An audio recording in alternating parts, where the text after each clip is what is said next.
এবারের El Clasico সম্ভবত কিংবদন্তি রিয়াল মাদ্রিদ বস কার্লো আনচেলত্তির শেষ ক্লাসিকো।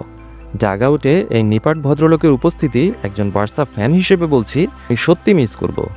এই ভদ্রলোককে কোনো দিন কখনো আমি কোনো খারাপ আচরণ করতে দেখিনি, অথচ হোসে মরিনিও যতদিন রিয়ালের কোচ ছিলেন দলটাকে যেন একটা রেসলিং দলে পরিণত করেছিলেন। যাই হোক, ৬৫ বছর বয়সী এই ইতালীয় কোচ ২০১৩ থেকে ২০১৫ সাল পর্যন্ত রিয়ালের দায়িত্বে ছিলেন এবং ২০২১ সালে দ্বিতীয়বারের মতো দায়িত্ব গ্রহণ করেন। কার্লো আনচেলত্তি হলেন প্রথম ব্যক্তি যিনি ম্যানেজার হিসেবে মাদ্রিদকে ১৫টি ট্রফি জিতিয়েছেন, যার মধ্যে ৩টি চ্যাম্পিয়ন্স লিগ এবং ২টি লা লিগা শিরোপাও রয়েছে। এক কথায় একজন মাদ্রিদ লিজেন্ড। ভীষণ শান্ত ধীর স্থির তাঁর পদচারণা।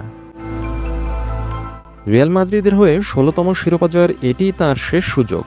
আনুষ্ঠানিকভাবে যদিও কিছু ঘোষণা করা হয়নি, তবে আশা করা হচ্ছে যে তিনি মৌসুমের শেষে রিয়ালের কোচের পদ হতে পদত্যাগ করবেন। সম্ভবত জুনে ফিফা ক্লাব বিশ্বকাপের আগেই হয়তো বিদায় নেবেন।